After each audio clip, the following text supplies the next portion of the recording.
Muy buenos días. Hoy es lunes 28 de octubre de 2013. Esta es la hora de la verdad que se transmite por Radio Red de RCN y estos son temas y asuntos que trataremos con ustedes a lo largo de las próximas horas.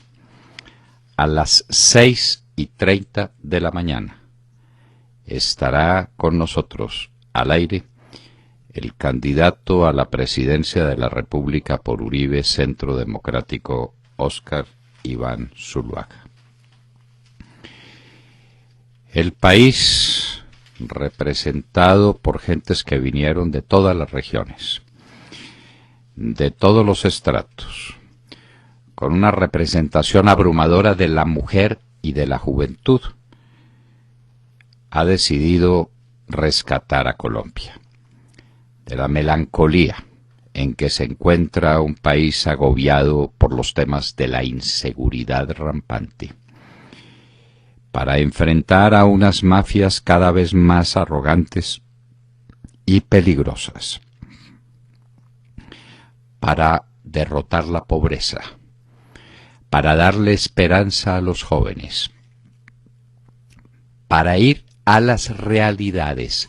Colombia quiere un estilo de política que vaya a las cosas, es decir, tiene nostalgia del gobierno del presidente Uribe y quiere ver cómo se enfrentan y se resuelven los problemas de verdad, no con promesas vagas, no con anuncios de que como nunca antes y de que habrá dinero y de que habrá no sé qué, no que hay, cómo es la realidad. Eso fue lo que dijo Colombia en la convención uribista del viernes y del sábado. Una convención excepcional, con unas garantías tal vez excesivas, con un cuidado excesivo por el tema de las garantías para todos, lo que produjo ciertas demoras en el trámite de la agenda, y sin embargo todos los convencionistas estuvieron firmes y depositaron su voto. Una convención organizada en 15 días se convierte en un plebiscito abrumador para un nuevo candidato, un nuevo estilo, una nueva forma de concebir a Colombia. Fue devuelto el norteamericano Scott, que es una manifestación de paz, dicen las FARC, ¿no? Lo que fue una manifestación de guerra fue cometer este secuestro, como todos los secuestros, como mantener 3.000 niños secuestrados a los que si no devuelven, con un fusil al hombro, para hacer las tareas más duras de lo que queda de esa guerrilla. Eso es completamente inamistoso, esos son actos de guerra, mantener a Tumaco sin agua, sin luz, sin medios de subsistencia, en violación clarísima del derecho internacional humanitario que sostiene que eso es un crimen de guerra, que no es amnistiable ni indultable.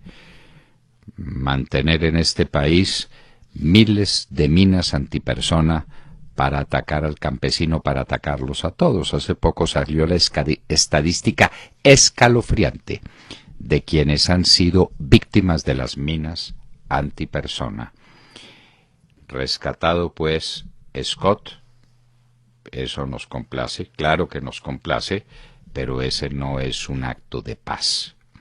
Esa es una estrategia para hacer ruido cuando se inician las nuevas conversaciones en La Habana, que no van para ninguna parte porque se tropiezan con los obstáculos fundamentales, la impunidad que exigen las FARC, las armas que se niegan a entregarlas, su deseo de tener zonas de reserva campesina que les entreguen medio país para influir sobre el otro medio, el uso de las armas en los procesos electorales.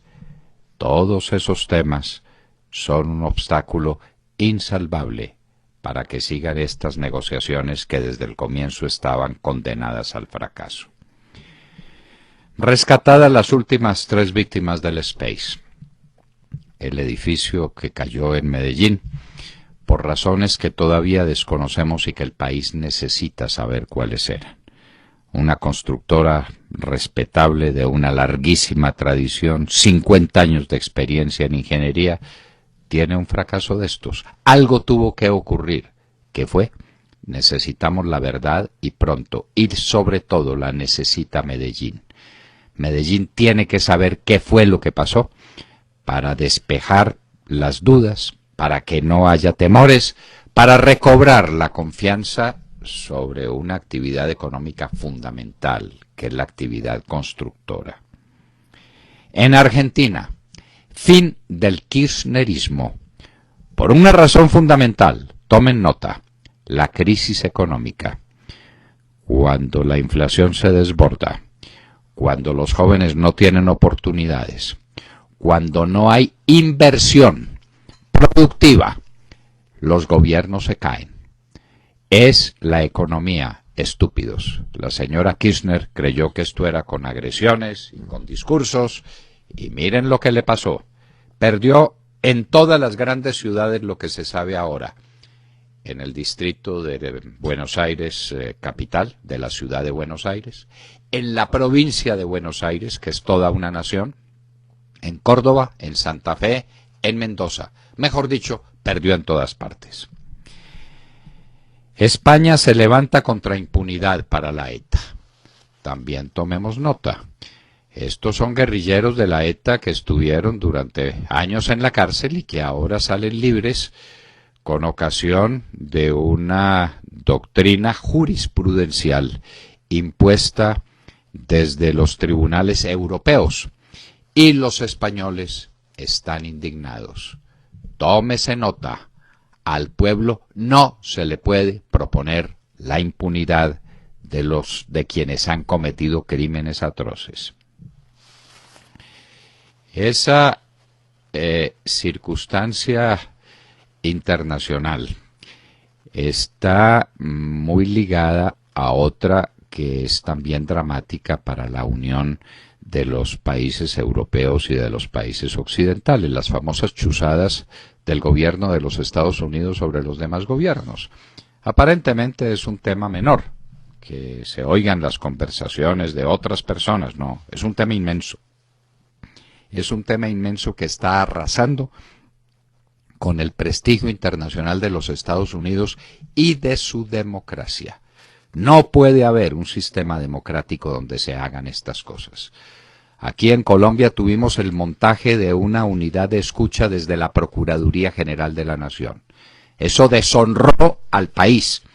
Ese es un tema que Colombia no ha tomado suficientemente en serio cuando Edgardo Maya Villazón compró costosos equipos para oír las conversaciones de sus enemigos, de sus adversarios, de quienes no estaban de acuerdo con él.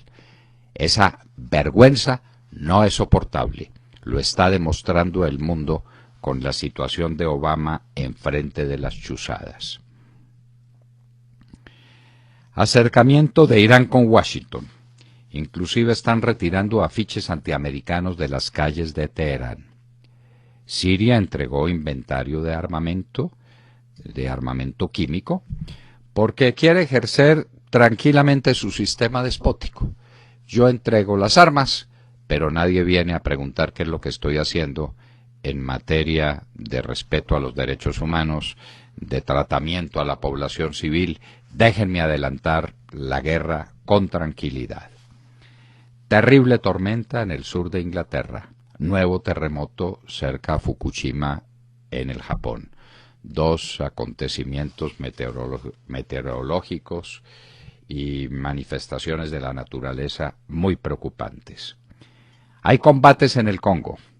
Fuerzas de paz y del gobierno se enfrentan al M23. Venezuela. Gran debate se ha hecho sobre el famoso Ministerio de la Felicidad, porque se comprobó en últimas que es sacar las últimas cartas para tratar de ganar las elecciones que se avecinan en diciembre, fortaleciendo las misiones, especialmente para ancianos y para niños, dedicar los últimos centavos que tenga el gobierno de Venezuela, raspar la olla para hacer demagogia electoral. La oposición está poniendo eso de presente. Y en Colombia, un hecho que hay que mirar de cerca. La actuación del señor ministro del Interior con los indígenas del Cauca no fue decorosa.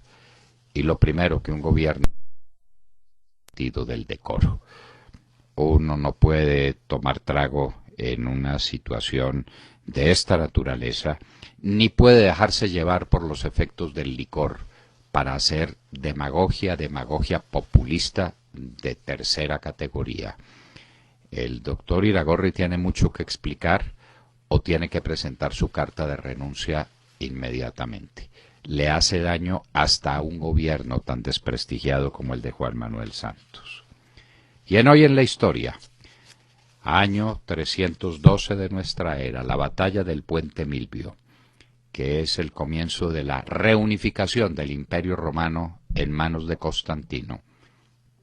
Un imperio que estaba disociado, había 4 emperadores, y Magencio, que era el más temible de todos ellos, murió en las aguas del río Tíber en un día como hoy en el año 312. Se abría paso la reunificación del imperio y la significación política que tendría en los siglos venideros el cristianismo a través de Constantino el Grande. De todo esto y de mucho más hablaremos con ustedes en las próximas horas, en la Hora de la Verdad. Muy buenos días a todos. Ya hay candidato único del uribismo. Con el 56% de los votos, Óscar Iván Zuluaga ganó la convención uribista frente a Francisco Santos y Carlos Holmes Trujillo. Fueron de agradecimiento y unión a luchar por la causa. Dijo que será un ascensor del uribismo para recuperar el rumbo de Colombia y ponerla a pensar en grande, y que trabajará para lograr coaliciones con sectores afines para entregar una alternativa más sólida. De esta forma sale el uribismo a competir en una contienda que todavía no está muy definida, pero que yo creo que promete que va a ser muy interesante. Al margen de las rencillas y las críticas típicas que hubo y hay en cualquier contienda, como pues que todo estaba amañado, dijeron algunos, o el cuestionamiento de algunos personajes al interior de la convención, lo cierto es que la elección de Óscar Iván Zuluaga le ardió a muchos. Empezando por el mismísimo presidente Juan Manuel Santos, ¿no?, quien en un nuevo gesto de poca elegancia, por así decir, elegancia de la que tanto hace gala, pues bien, descalificó a la oposición llamándolos pajarracos. Fue en el lanzamiento de una nueva sede del Fondo Nacional del Ahorro, y si les parece escuchamos qué fue lo que dijo en sus propias palabras, mejor, ¿para qué les cuento? Escuchen. Claro que hay una nueva Colombia que está surgiendo, y aunque algunos pocos, los llamamos los pajarracos del miedo, se empeñan en señalar solo las fallas, en resaltar lo negativo, en dividir, en criticar, pero no se dejen confundir, no se dejen decir mentiras. Lo cierto es que nuestro país pasa por un momento de crecimiento y de oportunidades que no podemos negar, y que por el contrario tenemos que divulgar y potenciar. Bueno, estas fueron las palabras de un presidente evidentemente nervioso y alterado por su declive en las encuestas, y el ejemplo palpable de que el uribismo, que tantos creyeron enterrado, pues está más vivo que nunca, y con la elección de un candidato único, pues ya no juega el tiempo en su contra ni se sigue alimentando la división como estaba ocurriendo. ¿No les parece, al escuchar al presidente Juan Manuel Santos, que como nunca antes en la historia había estado tan nervioso? Tan nervioso y tan agresivo. Ese es un lenguaje que no conviene a un presidente, y ese es un lenguaje que dicta, como usted bien lo anota, Monserrat, la desesperación. Es que hay ciertas actitudes que ponen en evidencia qué es lo que hay por detrás. Cuando uno tiene que llamar a los adversarios pajarracos y cuando tiene que decirles por todo mentirosos, es porque no tiene seguridad en sí mismo, porque carece de argumentos, porque está desesperado. Cuando uno tiene razones, no necesita agredir a nadie, ni necesita ocuparse de las pequeñeces ni darle patadas en las espinillas a los demás. No, no lo necesita. Ese es un lenguaje completamente inaceptable y esa es la manera como el presidente está recibiendo estos nuevos acontecimientos de una convención uribista, Montserrat, que hay que destacarlo. Es que en 15 días se tomó la decisión, se hizo la organización, se convocó y se realizó una convención con 2.000 personas, de las cuales 1.380 con derecho al voto. Eso no lo hace ningún partido político en Colombia, pero ni de lejos. Para eso se necesita la capacidad de convocatoria del presidente Álvaro Uribe Vélez y la capacidad de ejecución que mostraron las personas que están al lado de él. Ahí hay unas personas de ese centro que se lucieron, Montserrat, el doctor Alejandro Arbeláez y las personas que lo acompañaron hicieron una organización maravillosa, pero está la capacidad de convocatoria del presidente Uribe y eso solo que esa no se perdió, al contrario. Les aterra. Y entonces pues están molestos. La convención no les dio gusto para que eligieran el candidato que querían elegir desde las orillas de los adversarios. Y tenemos un candidato con unas características especiales, Montserrat: ir a las cosas, pensar en grande. Aquí recuerdo yo unas palabras de Papine que dice que hay ideas que parece que quedaran abandonadas y que son como teas encendidas debajo de un pajar y que con el correr del tiempo incendian el mundo. Me estoy acordando de Álvaro Gómez Hurtado, cuando hablaba de que en Colombia todo es chiquito, todo es en diminutivo, y vamos a dedicar unos pesitos y vamos a hacer una carreterita, y todo es en diminutivo. Sí. Y a todo le pedimos rebaja. Es que usted quiere hacer un plan de desarrollo, quiere hacer dobles calzadas, no, pues hagámosla de una sola calzadita, la carretera. A todo le pedimos rebaja, decía Álvaro Gómez Hurtado.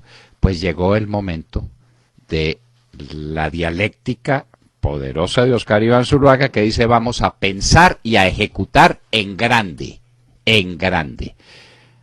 A ver si nos corremos, a ver si aceptamos el desafío. En la época de Álvaro Gómez Hurtado no había llegado el tiempo para una posición de ese talante, como tampoco había llegado el tiempo para su teoría sobre el desarrollo económico como base fundamental de todo un proceso.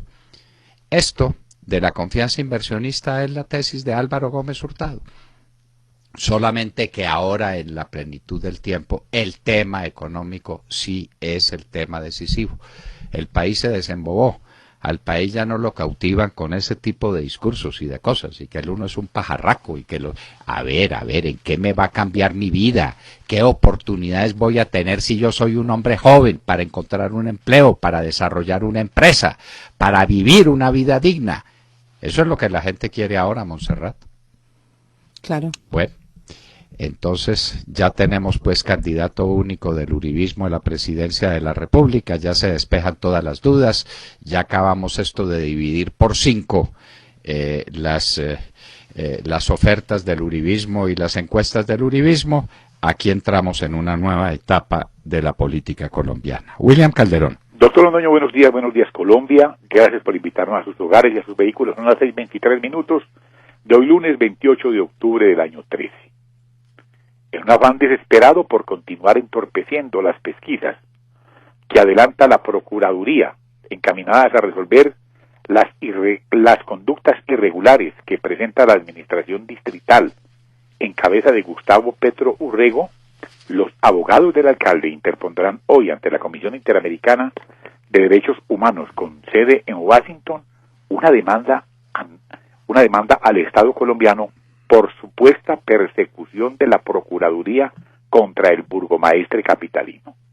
Esta medida corresponde, doctor Londoño, en gran parte a la investigación disciplinaria que inició el Ministerio Público por la gestión de Petro durante el relevo del sistema de recolección de basuras de diciembre del año pasado, que estuvo cerca de causar una crisis sanitaria.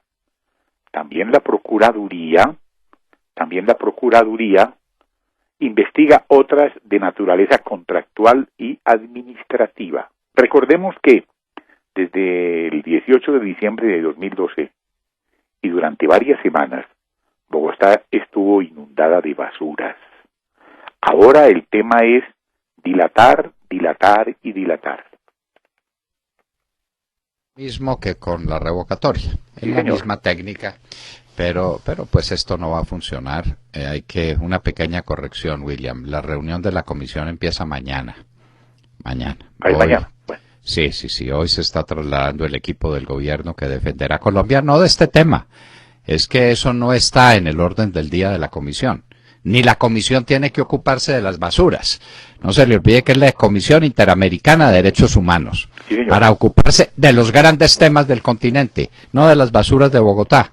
Si las volquetas botaban la basura al piso, no la botaban al piso, cómo está el balance de la empresa de acueducto de la que dedicaron para eso, de dónde llegaron los carros de basuras. No, la Comisión Interamericana de Derechos Humanos está para cosas serias y para cosas importantes. Allá sí se va a discutir, muy seguramente, el tema de las acusaciones contra Colombia por los desaparecidos del Palacio de Justicia. Pero eso es harina de otro costal.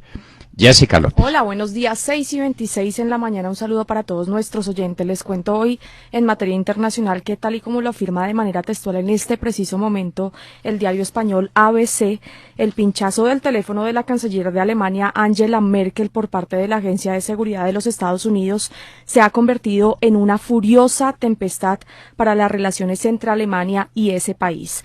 Lo más reciente bomba informativa lanzada hoy por el diario alemán Bilanz-Sonntag asegura que en el año 2010 el jefe de la Agencia de Seguridad estadounidense le informó personalmente al presidente Obama del espionaje a la mandataria alemana. Es más, el documento que hoy es filtrado por este diario alemán por cuenta del señor Edward Snowden sostiene que Barack Obama autorizó esa chuzada, ese pinchazo como lo llama la prensa de España.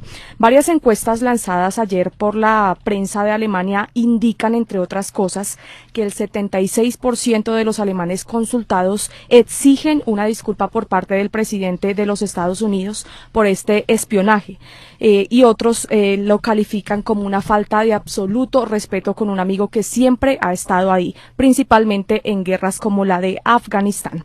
Como si esto fuera poco, hoy el ministro del Interior de Alemania asegura que su gobierno no aceptará que los responsables de estas operaciones de espionaje no sufran consecuencias.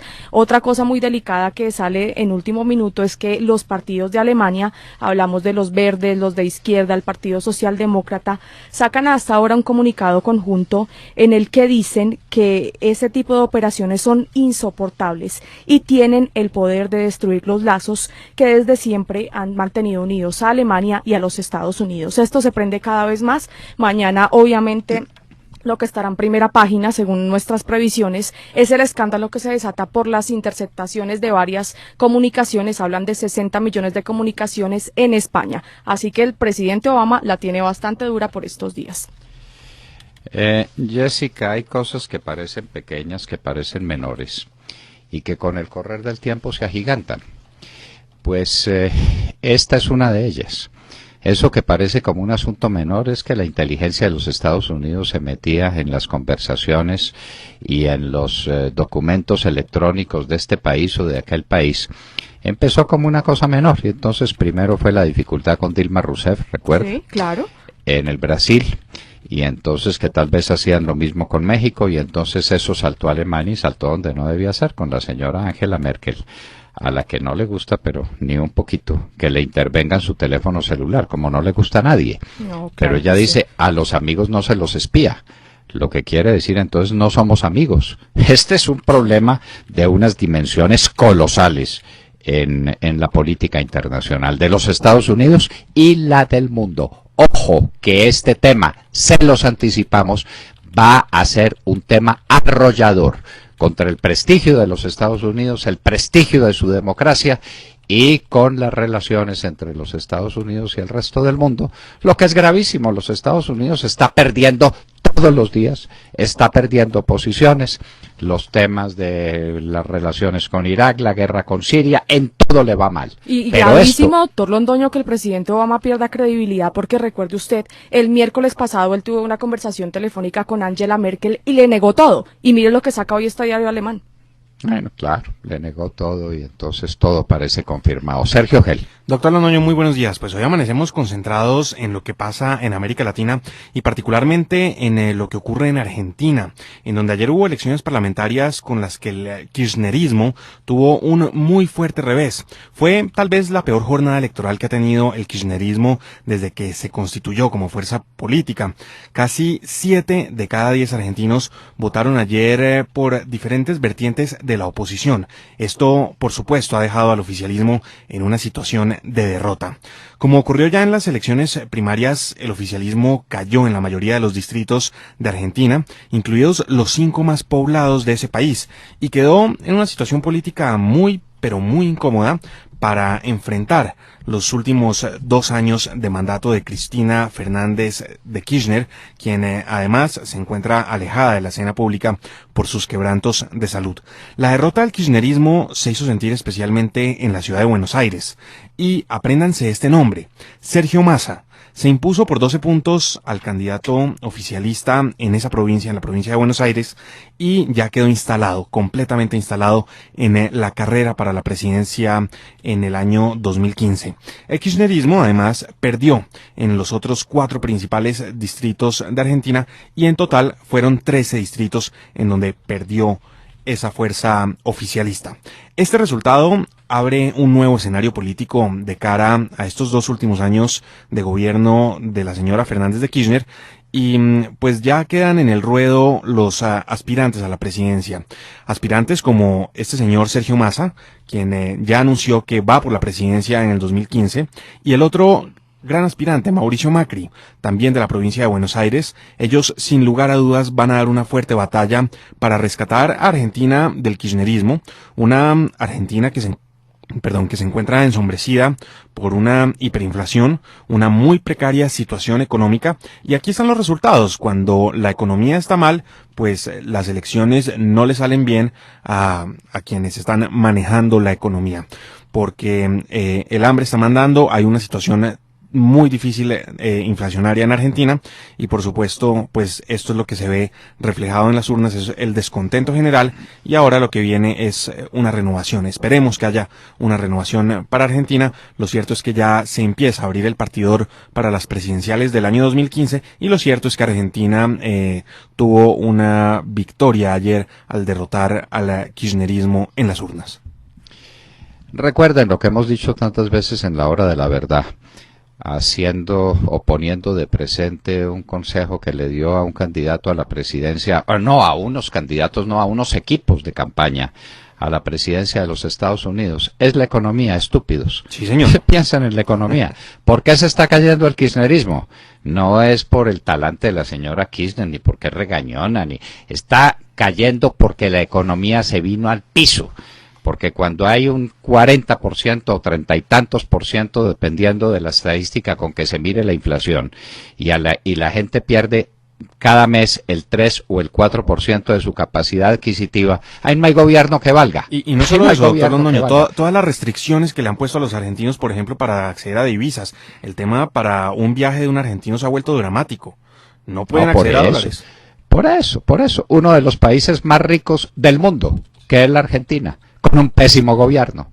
Es la economía, estúpidos. Hay que administrar bien, que es lo que no ha hecho el señor Kirchner, lo que no hizo el señor Kirchner y lo que no hace su señora, dedicados a enriquecerse ellos, a mantener llenos de mermelada a unos amigos de ellos en el Parlamento, y mientras tanto, ¿qué pasa con el pueblo? ¿Qué pasa con la gente? ¿Qué pasa con la situación económica de los jóvenes argentinos?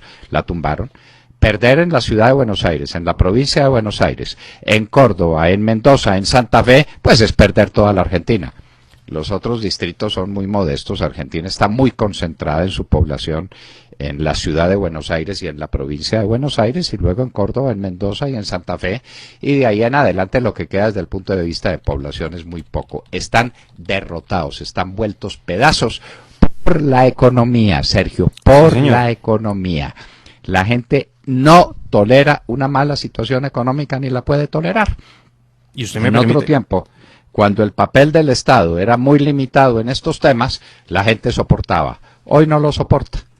Bueno. Usted me permite, le leo algo muy rápido. De negro va la señora siempre vestida de negro. Y no es por su marido, que hace rato que se ha muerto. Lleva luto por la patria que ella ha ido pariendo, destruyendo con su ira lo que otros erigieron. Lo hemos leído varias veces aquí en La Hora de la Verdad. Alejandro Ramírez. Buenos días a los oyentes de La Hora de la Verdad. Hoy los saludamos con la noticia de la petición que hace las FARC al gobierno del presidente Juan Manuel Santos para que elimine los obstáculos para alcanzar la paz, luego de que convulsionara a Colombia con una oleada de ataques a la infraestructura energética y de hidrocarburos, dejando a miles de colombianos sin luz y causando un daño ambiental irreparable. Las FARC, a través de su vocero Iván Márquez, le pidió al gobierno abstenerse de poner obstáculos innecesarios a cada propuesta que esta guerrilla le plantea a la mesa en procura de avanzar en los diálogos de paz de La Habana.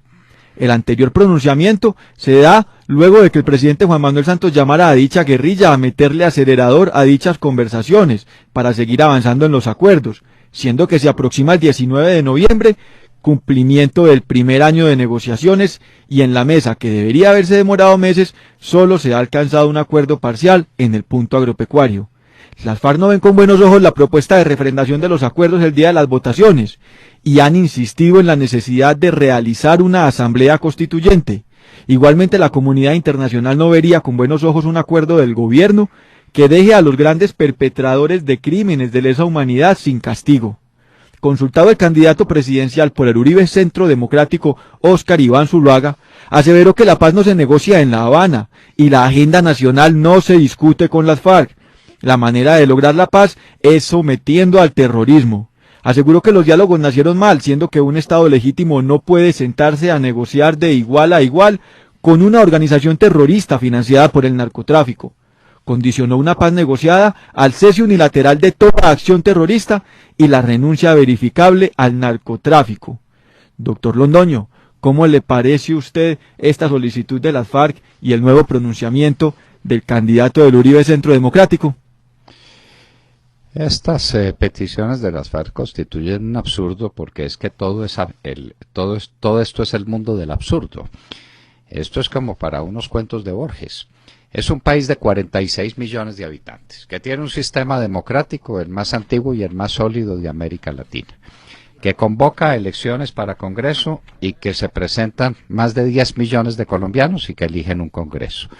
Y de pronto aparecen unos bandidos con armas que destinan durante años y años a la destrucción del país, que se hacen dueños de los negocios ilícitos de Colombia, unos hombres despreciables que violan el derecho internacional humanitario y, oh sorpresa, el absurdo, son los que quieren gobernar.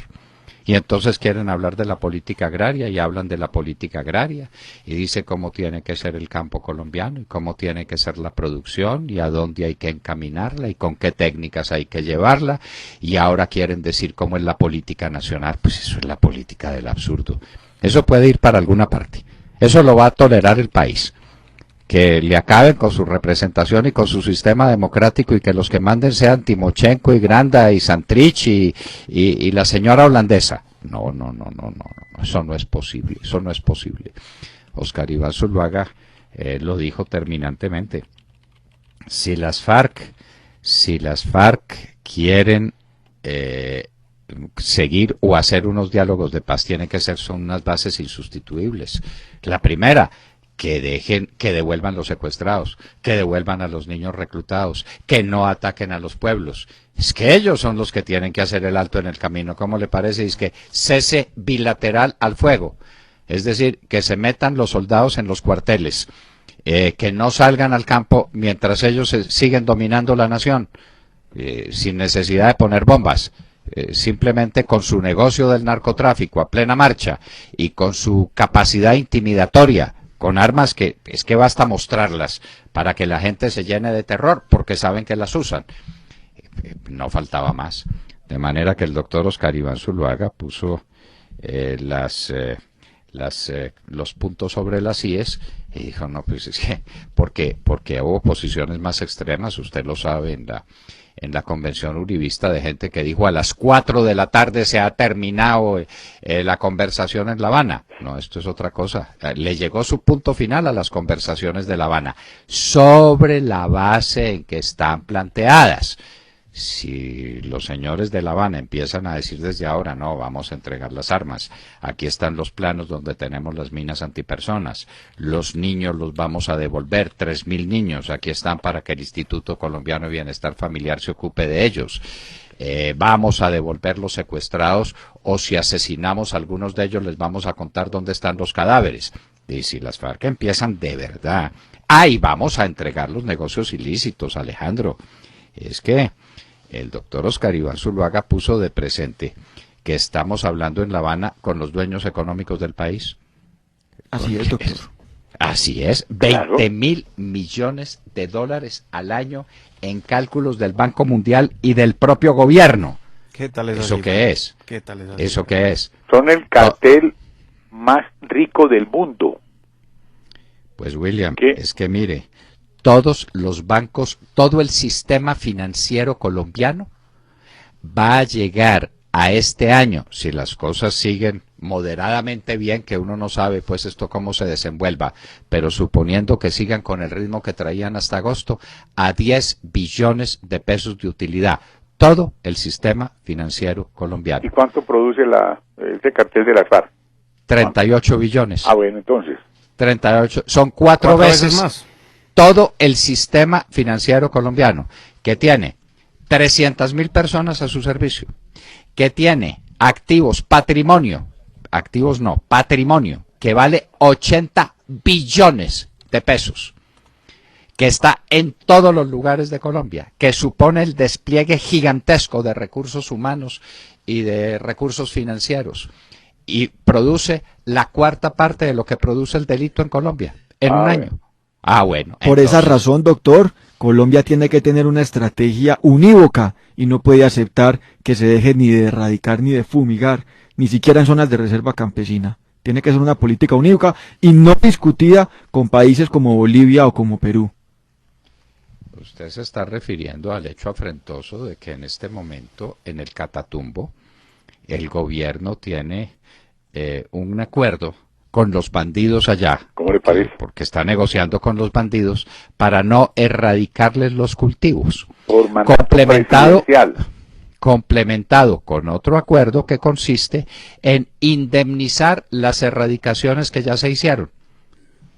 No. No han hablado una sola palabra de indemnizar a los dueños de las plantaciones de palma de aceite, que perdieron gran parte de lo que tenían con motivo del paro ni indemnizar a los cafeteros que se encuentran en esa zona, ni indemnizar a los comerciantes, no, indemnizar a los productores de coca. Le hago una pregunta. Sí, Las claro. FARC declaran renta. pero William, pero mire, en medio de la ironía de su pregunta, Sí. habrá que decir que efectivamente de los 10 billones que aspira a ganarse todo el sistema financiero, va a haber que deducir después los impuestos, Sí, claro. ¿no? Ah, muy bien, muy bien. En cambio, las FARC ni pagan renta, Nada. ni No, pues pagan IVA, ni pagan aranceles por el contrabando que hacen de combustible de Venezuela. No, eso es libre de polvo y paja. Sí. Ni pagan impuesto de industria y comercio. ¿Cómo se llama? El ICA, ¿el qué? En Bogotá por Sí, la el ICA. producción. Lica. El ICA por la producción de oro que tienen. Bueno, Y ahí, esto- Y de coltán. Eso es mejor, eso Ah, es la de mejor- coltán es otra muy importante de eso es- producción. eso es mejor que trabajar. pero claro, mucho más fácil y por Claro. eso están dedicados a eso. Sí. Y ¿cuántos son los de las FARC? ¿8.000? ¿7.000? Por ¿Cuántos ahí. son? Sí. ¿Cuántos 8.000, son? Por ahí, 8.000 a lo mucho, doctor Londoño. Y son los dueños del país y quieren que los reconozcan como dueños del país. No, es como muy duro, es como muy duro. Oiga, William, usted que tiene alguna memoria y que ya tiene unos añitos, no tantos como yo, pero tampoco se les da de pelado. Pues más viejo que un solar en Cartago tampoco. ¿Usted se acuerda del doctor Álvaro Gómez Hurtado hablando de las rebajitas que los colombianos pedían para todo? Y entonces cómo los colombianos hablaban de todo en diminutivo. Bueno, pues eso es a propósito de que vamos a ver si los colombianos se asustan ante la propuesta fundamental del doctor Oscar Iván Zuluaga, que es pensar el país en grande y ejecutar en grande. Y está